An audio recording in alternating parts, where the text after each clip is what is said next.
welcome back to my channel. Thank you so much for coming back. Those of you that have already done so, thank you so much for helping this channel to grow. Those of you that are yet to do so, don't forget to hit the subscribe button and the bell so that you're notified every time I upload a new video. Now today's video is going to be another video on the Nclex RN exam for 2020. This video is going to be adding more knowledge and more tips and tricks for the exam, as well as answering some of the questions in the comment section from the previous video. If you are interested, please stay tuned and don't forget to like, comment, and subscribe.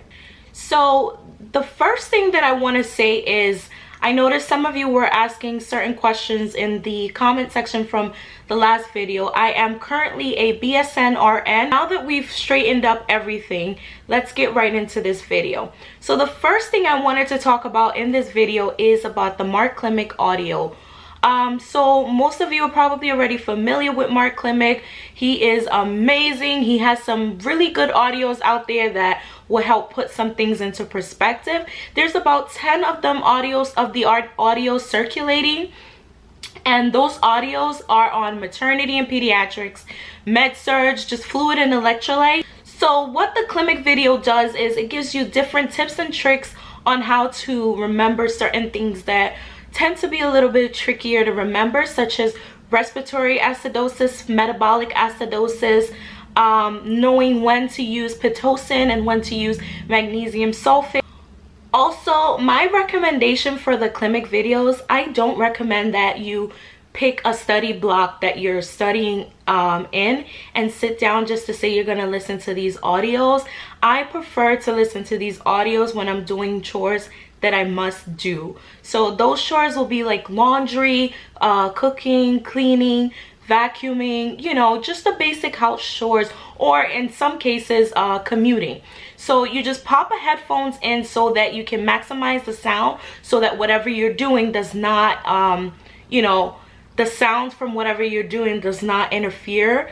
And then you just listen, and as you listen, it'll seem at first like you're not learning or retaining anything until you sit down or do your study sessions. Then you'll come to realize that you really are retaining what you are hearing from the audios. Also wanted to add that his audios were really good. They really helped me get through maternity and pediatric lectures when I was in school, and I know that the content, that the way he presents them, makes it a lot easier for you to remember a lot of this information.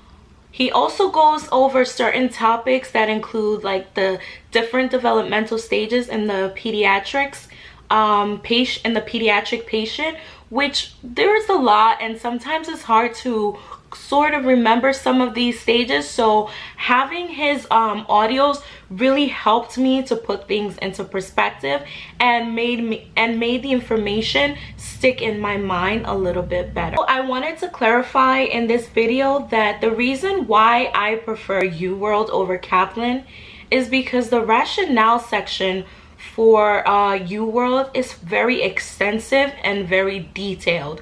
So with Kaplan, I feel that when I would go over the questions, the rationales were not that extensive. Like, it was very vague, and it was like it didn't really break down why all the answer choices, the right answer was right and why the wrong answers were wrong. But with Uworld, it takes, you know, it breaks down why the wrong answers are wrong, as well as why the right answer is right in depth. So when you're learning in this manner with questions and you're heavily depending on rationales to kind of educate you, it's kind of a really important factor. So that's the reason why I prefer Uworld over Kaplan. Now for Kaplan, I think it's a good idea to use Kaplan. It's a good idea to use Kaplan just so that you can familiarize yourself with the structure of the exam. So your best bet is to use Uworld as your main foundation, and then go ahead and expose yourself to Kaplan-like Nclex style questions. That way you have the knowledge and the content embedded in your brain, and you also have a clear understanding of how the questions are going to be asked. The other thing I wanted to make clear also is that I did do only the computer adaptive test, the CAT Nclex style questions from Kaplan. I didn't do any other QBank other than the Kaplan CAT exam. That's a computer adaptive test that it shuts off just like the real Nclex. So when I did the Kaplan computer adaptive test, the computer did shut off at 75 questions the first time, 80 questions, and 75 questions the third. So how you do on that computer adaptive test is very similar to how you're actually going to do on the actual boards. And in addition to that, as I mentioned in my previous video, the assessment, the post assessment test that Uworld gives and the percentile that they place you in will also be indicative of how well you're going to do when you actually take boards. I know that some of you are going to be taking boards during either the pandemic or either in a phase where social distancing laws are still in effect, and studying for Nclex is hard enough and stressful enough without the added stress of having to deal with social distancing, so you have to worry about that as well. Try to call the test center ahead of time so that you know, have an idea of how many people are exactly going to be allowed to be in the room at a time, whether you're going to be wearing surgical mask or, you know, some sort of a covering over your nose, hand hygiene that's going to be performed, just to kind of familiarize yourself with what to expect on exam day. I also wanted to mention that for the Uworld questions, try to aim to do about 75 questions a day in your 8-hour study block. If you were able to do more than 75 questions, let's say 2 sets of 75 questions in a day, then that's even better. But at minimum, you should be doing minimum 75 questions a day with Uworld when you study. You're not just doing the questions, you're doing the questions and taking your time with the rationales. So trust me, it will take you the full 8 hours to do the 75 questions. I'm not going to touch up on the designated breaks and how I do the study schedule. If you're interested, you can check out my other video, the How I Pass Nclex in 60 Questions video right here on this channel, and you can check it out to see how I set up the study schedule. The other thing that I wanted to mention, I know some of you guys are watching this video for yourself, and some of you guys are watching it to see if you can help others that you know. So if you're watching it for either way, I do understand that there are people out there that did struggle a little bit in nursing school, and there are people out there that have taken the boards and have failed the first time. So I just wanted to take a little moment and address this category of individuals. So if you fall into this category, my recommendation would be to purchase the Saunders Nclex review book. I will put a picture of it somewhere around here so that you can have an idea of what I'm talking about. So the Saunders review book, what you're going to do is, perhaps there's some content that either you've been out of school for too long and you're just starting all over and you need more time to build on the content. Now, everything that I've already stated is based on a 30-day goal. If you go over the 30-day goal by a little bit, by a week or two, it's not a big deal. But the aim is to do it in 30 days. But for those of you that are struggling, I would say take the first 30 days, do it in 60 days, and use the first 30 days to build on your content with the Saunders Review Nclex review book. And then when you're done with that book, then go on and follow the steps that I provided in the other video. So while you're reviewing the content in the Nclex, the Saunders Nclex RN review book, what you're basically going to be doing is you're going to be breaking it down by the sections in the book. So you're going to go by respiratory, GI, GU,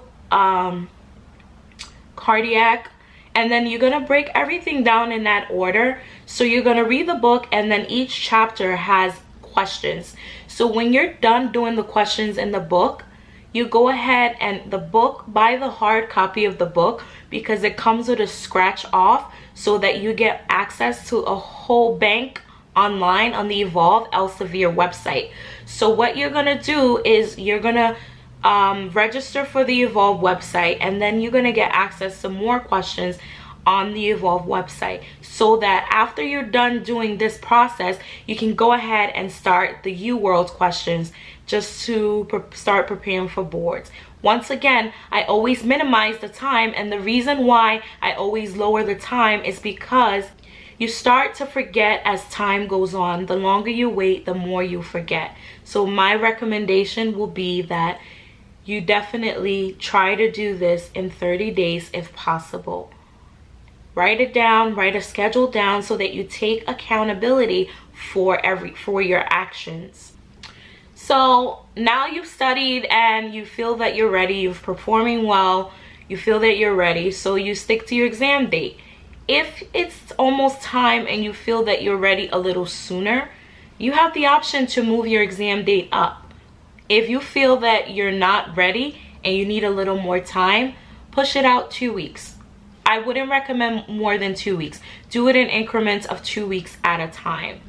The day before test, I don't recommend you study. Hang out with your family, relax. Do things that relax you. Do things that calm you down. Do things that make you happy, that you enjoy doing. If it's watching YouTube, go ahead and do that. If it's watching a movie on Netflix, go ahead and do that. If it's exercising, you can go ahead and do that. Whatever floats your boat, that calms you down, that relaxes you, go ahead and do that, because you don't want to be stressed out the day before the exam. You want to be mellow and you want to be calm. On the day of the exam, your best bet is to have a hell of a good of breakfast. The reason why I'm saying that is because your brain will thank you for it. Definitely, trust me.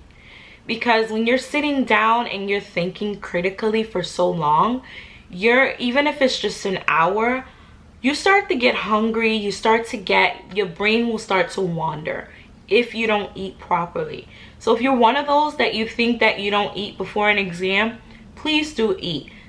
There's a possibility that this exam is a 6-hour exam. I believe the rules and regulations do not allow you to leave the premises of the exam. So bring all your snacks with you in your bag, your drinks or whatever. I wouldn't drink too much because then you're going to be going to the bathroom. I would eat enough not to feel like you want to take a nap, but eat enough where you know it'll fill you. If you need the caffeine boost, go ahead and drink your coffee, your caffeine, just so that you can stay awake and alert. On the day of exam, arrive early so that you can go ahead and register and you will not forfeit your exam day. Because if you arrive late, they will not allow you to come in. So the last thing I wanted to touch up on, of course, you guys are definitely curious about this, is the Pearson Review trick. So if you're like me, when I finished the exam, I had the sense that I had passed the exam. But I was still so paranoid, I needed an answer the same day. So when I got home, I looked up the Pearson Review trick. And the Pearson Review trick is basically what you do is you go back into the system in which you registered for the exam the same way and pretend like if you're gonna register for the exam again. Use a credit card, okay, that has no money on it, because if it goes through, it will go through, okay? I used a credit card that wasn't expired, but I knew had like no available balance to cover the registration fee to take another exam. So that's what I did. So I went ahead and I tried to pay with my credit card, and the next screen, it told me that our records indicate that you have already taken this exam. When I tell you I was the happiest individual in this world, I was so happy. I was just like, oh my God, I got the good pop-up. So what the good pop-up is, some people say there's a 50% chance. To be honest with you, I don't know anybody that did the Pearson Review trick that it didn't work for them. So I don't know what they're saying about this 50-50 chance. But when I did it, I got the good pop-up. It says our record indicate that you have already taken this exam. Now what that means is you passed. Because if they're saying, if you passed the Nclex already, you already know they're not going to allow you to take it again. So if their records is indicating that you already taken the exam, then that's what they consider the Pearson Review trick for a good pop-up. Now, if you go ahead and do the trick and it allows you to continue to register, then that means that there is a possibility that you did not pass. So when I did the Pearson review and I got the good pop-up, I clearly remember what I did was I paid the extra $7.99 or whatever they charge to get the results in 2 days. And the reason why I did that is because I would have driven myself crazy if I had to wait the full length of time. I think it's 3 days. Don't quote me on that. If I had to wait the full, you know, length of time, I was already going crazy. The pop-up, you know, I already gotten the good pop-up, and I just wanted to know what else I had to do. So with that said, I paid the extra $7.99 so that I can get the rapid results. And when I got the following day, when the because I took the exam on a Thursday and I received the rapid results on a Saturday morning at 9:08, I believe, around there. It was early, it was before 9:10, I remember that. And when I went to go check, it said PASS. I just screamed, I'm happy, called my mom, called my uncle, called my sisters, called everybody and that I knew I was gonna go, I was, you know, studying for boards. Called everybody like, hey guys, you know, sending everybody the screenshot like I passed. I'm so excited. So if you're one of those people like me and you just want to know, you can go ahead and try the Pearson review trick and see, you know, if you get the good pop-up. That might add a little bit of consolation. Also wanted to add that just have faith in yourself, guys. Say a little prayer if you need to. You know, do some relaxation techniques, whatever you have to do to calm down. Have faith in your ability, have faith in God, have faith in yourself, and just trust your gut feeling. Don't go changing answers like crazy, because studies show that most of the time your first choice is usually the correct answer anyways. If you guys have any other comments, don't forget to leave it down below. I'm more than willing to answer any questions that you guys may have. So that's it for the end of this video. Thank you guys so much for coming back. I hope this helped. Those of you that are not taking boards, you can definitely pass on the information to somebody you know that's not doing so good, or somebody that's about to take the boards. You can definitely pass on the information so we can pay it forward. Those of you that are about to take the exam, it's normal to be nervous. I'm wishing you all good luck. Okay, thank you so much for coming back to this channel to watch this video, especially if you stayed through to the very end. I will see you guys next week. Thank you. Bye.